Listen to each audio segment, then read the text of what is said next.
Shadows to Life, Chapter 8, Daniel, October 1st.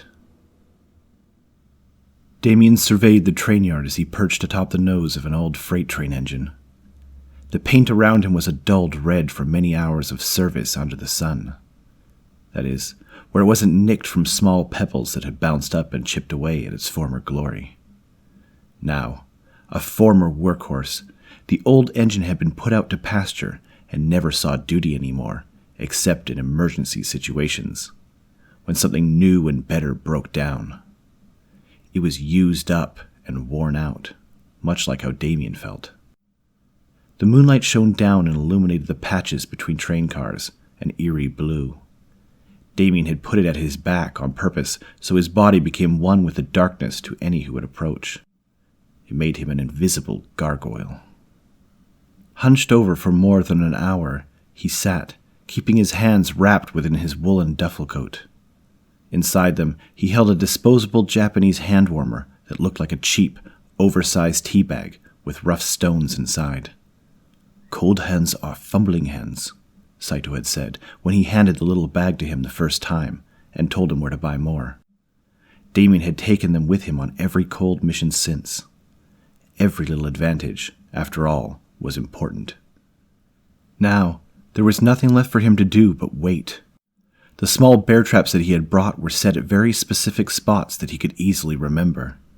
He'd eaten a light meal full of carbohydrates for energy, and he'd even brought a celebratory case of his favorite beer, Okanagan Spring. Every possible outcome was thought of, every contingency checked. In his rush to get everything ready, Damien had turned into a whirling dervish of preparation, with hardly any downtime to digest what was going on. But it was better that way. No time to think meant no time to work himself into a lather of fear. It was strange, but he felt surprisingly ready. He was still scared out of his mind, but the lack of ability to turn back only acted as a comfort. Do or die. Leech interrupted his thoughts. "It's a little bit dark here, isn't it?" Damien rolled his eyes and lowered his voice to a whisper that only Leech could hear. "Kind of the point, stupid. I don't want anyone seeing me murder a person." "I'm stupid. My host. Had you but consulted me, I would have told you were picking a place to his advantage." A cold spot pressed at the base of Damien's neck and wound its way down.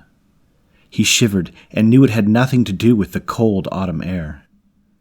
"I knew that," he lied. "But the only other option is to chance someone finding us. And even if he can use temperance to see me, I can't risk an interruption. Failing Howard would be worse than dying." "That's true, I suppose. And if you can't even defeat Daniel, then you're not much use to me either." "Oh, gee darn. If I can't be of use to you, I'll just consider my life a huge failure." Damien chuckled. "Don't test me, child. I've watched over your kind since antiquity. I've seen countless thousands die under my care, and with no greater purpose than their own selfish desires. Your life will never know a greater purpose than you could find serving my will." Damien reeled from the mental onslaught. Leech's voice was concert speakers attached to his brain.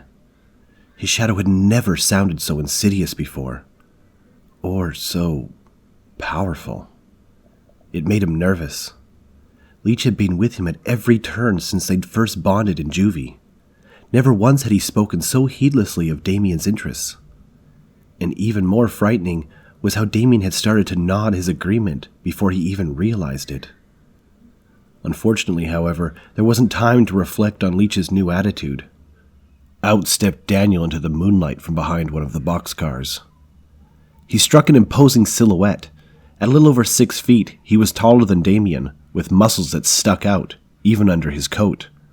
His short, curly black hair was cut close and made the gray in his beard stand out. He regarded Damien with commanding brown eyes, and when he spoke, it was a sharp baritone that cracked like a thunderclap. "So we meet again, demon." Daniel drew a Damascus saber as he spoke and pointed it directly at Leech, not Damien. I see you've convinced another poor soul to follow you into slavery." Damien looked up at Leech, perched on his shoulder in wide-eyed terror. Leech seemed to have grown in size and opacity. Where there used to be the usual swirling, translucent shadow, now existed a more slimy-looking tar. Leech spoke directly to Daniel. "This time won't go for you as last. I will feed on you, and then I'll move on to more memorable pursuits, like your loved ones." Daniel ignored the mysterious threat from Leech and shifted his focus to Damien. His eyes were steel, but his words naked with compassion. "Son, I don't know what kind of trouble you've gotten yourself into, but I can help you. I can cut that thing off." He extended his hand, like the words contained a gift. "Does he think you a fool?" Damien actually laughed. Sure, Leech's sudden shift of behavior tonight was a little disturbing, but that didn't mean he'd betray his shadow. Not when they were so close to getting what he'd always wanted. Damien fixed Daniel with a cocky grin. "Why would I want to do that, old man? Leech is giving me everything. He made me into a powerful killer that no one can pick on ever again." "That's right. I did." The look in Daniel's eyes turned to one of profound sadness. Like what Damien had just said was pitiful, rather than empowered. He nodded. "It's probably true that no one from your former life can pick on you anymore," he allowed. "But is it worth your soul?" "I told you he was a fool." "Would I pay with something I don't have?" Damien mocked him with a derisive chuckle and sliced the air with his hand. "Forget whatever bullshit speech you've got prepared. I haven't come here to talk." With that, Damien shed his duffel coat to reveal his Kevlar body armor completely covered with throwing spikes. With a flourish, he drew Zleesh from her hiding spot on his back and pointed it at Daniel. "You're the only thing that stands in my way of true freedom. I'm the only thing that stands in your way of enslavement, the likes of which you can't even imagine." Daniel shook his head sadly. "But I know I can't convince you with words." He took off his old leather jacket and placed it neatly on the ground. Underneath, he wore magnificent steel armor that covered his chest and forearms. It looked like armor Damien had seen in gladiator movies, but much more intricate. Each of the 3 pieces stood out against Daniel's large ebony muscles underneath, each one a work of art, complete with various symbols that mixed with the filigree and golden crosses inlaid at the center. Daniel brought his sword up in front of himself in a straight line and drew his left forearm across the blade. "Decimus, send me your power!" Damien was about to laugh at him again when Daniel's sword and armor lit up with a white torch fire that irritated his eyes and wore at the bond between himself and Leech. "This isn't good." Damien didn't get a chance to ask his shadow why. Daniel closed his eyes and swayed forward as he broke into an impossibly fast run.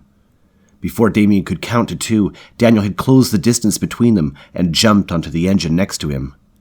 Daniel's sword cut right through Damien's chest. Or where Damien's chest was before he blinked back and off the train. But Daniel didn't even pause. He kept up with Damien, rushing and slashing as Damien teleported left and right, straight back, forward and behind. He was all over the place, but nothing caught the prelate off guard. Every surprise stab from behind was parried, every slash from the side blocked and countered. It was only Damien's ability to no longer be where Daniel's riposte took place that saved him from instant death. Even the throwing spikes that Damien threw at him were swatted away as easily as if they were beach balls floating lazily towards the prelate's head. And the bear traps didn't work either. Daniel simply stepped neatly to the side of each one. Somehow, he knew where they were. It seemed impossible.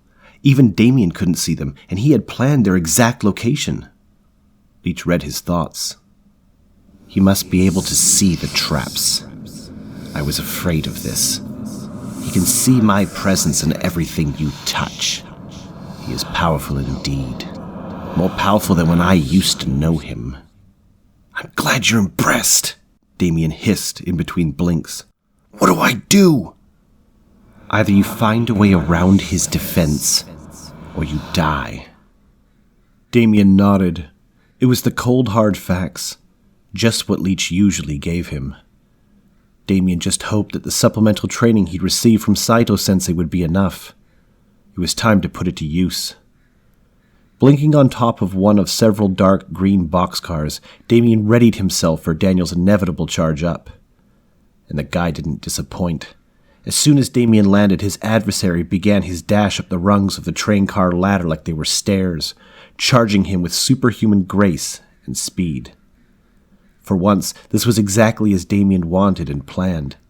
Instead of using the high ground as Daniel would expect, Damien threw a throwing spike directly at his face, then immediately blinked directly behind him, twisting in the air to slash at his neck from behind as he was forced to block the projectile.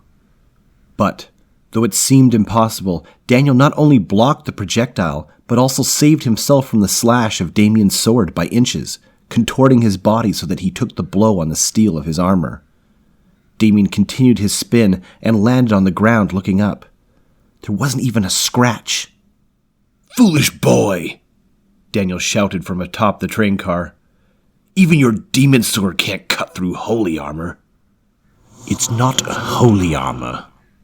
"Whatever it is, I wish I had some," Damien complained at Leech. "Why am I the under-equipped one here?" "Armor wouldn't help you, fool.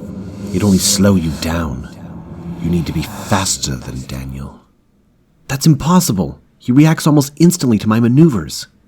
Damien blinked straight away from his adversary and began running towards the road. He'd never get away, but it might buy him enough time to think of something. "Yes, he reacts almost instantly. Use your wits, oaf. Plan your teleports in advance."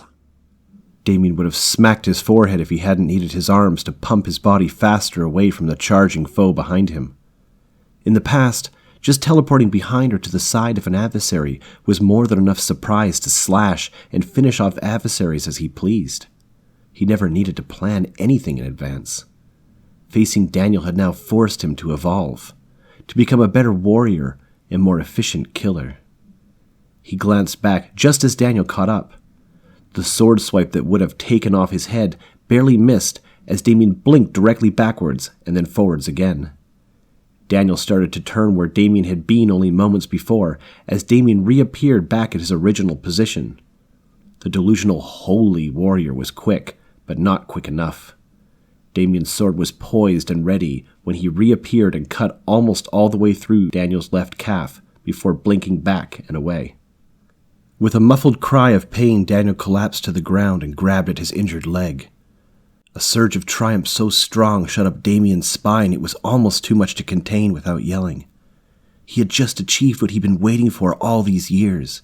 The mission that would set him free was about to be complete. A laugh bubbled up from Damien's lips. "So you're not invincible," he taunted. "Never said I was," Daniel snarled as he pressed on the injured leg. It was the first sign of something other than sickening compassion from the man. Damien leaned forward. Time to end this. "Wait!" But Leech's warning was too late. In his hurry, Damien had blinked straight forward to take Daniel's head and reappeared to find the man's sword buried in his thigh. Daniel had raised his blade just as Damien disappeared, knowing his intentions. Looking down at the blade's wavy Damascus pattern and the hot blood that leaked around the wound, Damien had to stifle the shriek that threatened to burst forth. The pain was incredible. It seemed as if Daniel's sword was made of fire and electricity. It burned and tore at his nerves, rendered him almost delirious with pain and rage. He had to get off it, get away from the pain. But to do so would only cause more. A moment of indecision before he heaved himself off the blade with a wet, slushing sound and blinked backwards, away from the danger. He clutched at the wound, unsure what to do. His thigh burned and screamed so badly it threatened to drive him into unconsciousness. But as Damien looked over at Daniel, expecting to see a gloating expression, there was nothing of the kind.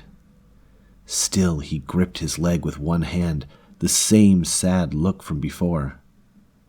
Damien couldn't stand the condescension. He lost it. "Oh, fuck you, old man.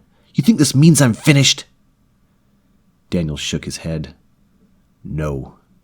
I know you have more fight left in you." "Damn right!" Damien tested his weight on the leg and grimaced as lightning from the wound arched through the rest of his body. Daniel, too, stood up, but he leaned heavily on his good leg. The injured one was stuck out to the side, no doubt to relieve pressure. Damien noticed that the bleeding had all but stopped. Daniel could heal himself from injuries even as severe as the one that Damien had given him.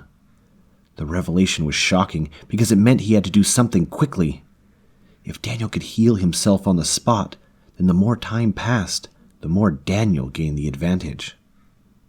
Fine, Damien thought as he reached into his belt to pull out a can of bear spray. It was time to take away Daniel's biggest advantage, in a way that he could no longer dodge.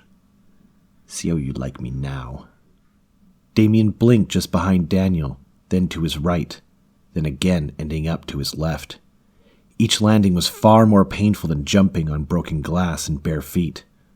Damien knew because he'd done this as part of the hazing rituals at the crisis center. But it was worth it. Daniel couldn't track his movements, and before he could even turn in the right direction, Damien soaked him with mace. The effect was instant. Daniel cried out as the harsh, irritating chemicals burned his eyes and lungs. Once again, Damien readied his sword for a death stroke. But this time, Leech was faster. "Stop!" Damien paused. "He can still see you." "How? His eyes are shut tight, and his breathing looks ragged, scared," Damien whispered. "Well, not see you precisely, but he can sense you, with temperance." Damien nodded, glad that he'd stopped in time. Now that he took the time to look at Daniel, he noticed that the big guy wasn't swinging wildly at him. "He knows I'm not close enough. It must be true." But how far and well remained to be seen. Damien needed more data. He needed to test out what his adversary could sense. Damien blinked directly behind his adversary and started to thrust his sword, but Daniel brought his blade up in a block just as Damien blinked away. Stifling a groan at both the evidence of Daniel's ability to sense him while essentially blind, and yet another painful landing on his severely injured leg, he paused, unsure of what to do next. This whole situation was getting dangerous. Damien knew he didn't have much left in the tank, and there was a disturbing amount of blood running down his leg. His impatience had cost him the ability to wait, and he probably only had enough energy for one last attack. Again, Leech seemed to read his thoughts. "I fear this is your last chance. You'd best make it count." Damien nodded at his shadow. It was true. He'd only get one chance to finish this fight. Better make it a good one. And so he began, blinking forward, back, left, and right, all around Daniel until he almost got disorientated himself. He kept blinking until he noticed a pattern in the way that Daniel held himself. Whenever he blinked to the man's right, Daniel held his sword back and to the left. Gritting his teeth, Damien blinked to Daniel's right and then one final time back to his left, starting his downward cut before he even appeared. This time he was rewarded with a wet shunk sound of his sword going straight through Daniel's sword arm just above his elbow. The blade he held flew away uselessly, Daniel's hand and half his arm attached to it. With a grunt, Daniel collapsed onto his knees and then sighed. A gasp escaped his lips with the pain of impact as it shook his injuries. His eyes were still closed, but it was obvious that even he had abandoned all hope. He turned up to face the light of the moon. His armor made a crunching sound on the stones beneath him as he shifted onto his back. Damien grimaced as he noticed bits of gravel mixed into the lacerated stump of Daniel's arm. But even as he did, the look on Daniel's face turned from one of pain to a more serene expression. He had accepted his fate. Damien walked up slowly, savoring the prideful feeling of accomplishment that washed over him. Daniel was all but defenseless. It was over. and as Damien knelt atop his defeated foe, he could hardly feel any of the pain that had almost subdued him moments before. With a yank, he grabbed Daniel by the hair and lay Zleesh across the exposed jugular of his most powerful enemy. Any last words? No! Kill him! Now! Once again, Leech was too slow, and pride cost Damien everything. Daniel reached up, passing over a large dagger on his hip, and put his hand over Damien's heart, shouting, "Jesus, forgive him! Decimus, clean him!" Light erupted from Daniel's hand and penetrated Damien's chest before bursting out of his back. In a weird moment of nostalgia, the pain reminded Damien of the time his doctor took a wart off his skin with liquid nitrogen. A strange burning sensation, at odds with the fact that the blemish was being frozen off. It was the closest he'd ever get to later describing the feeling of the light as it passed through him, a goodness that burned away evil. It cleaned him in one spot, and it felt horrible, yet also wonderful. The two feelings were one, and suddenly Damien could see how sick his life had become, how far he'd fallen, what an awful person he'd become. But that didn't stop him from cutting Daniel's head clean off. Yes! Die, you stupid coward! Finally! Leech was triumphant, but Damien was sick. Killing Daniel had not expelled the horrible feelings of guilt that Daniel had blasted into him. And Damien felt none of the exultation he'd expected after accomplishing his greatest test ever. He'd get what he always wanted. But what was it all for? Damien's body curled up as he fell over and looked up at the stars. His vision dimmed into blackness and night. Thank you once again for listening to the latest chapter of Shadows to Life. Follow me on Twitter @RobVJohnson and like my Facebook page to get the latest info and find out when I post new chapters. I'm waiting to hear back about the contest. Please stay tuned a little longer for details. See you next time.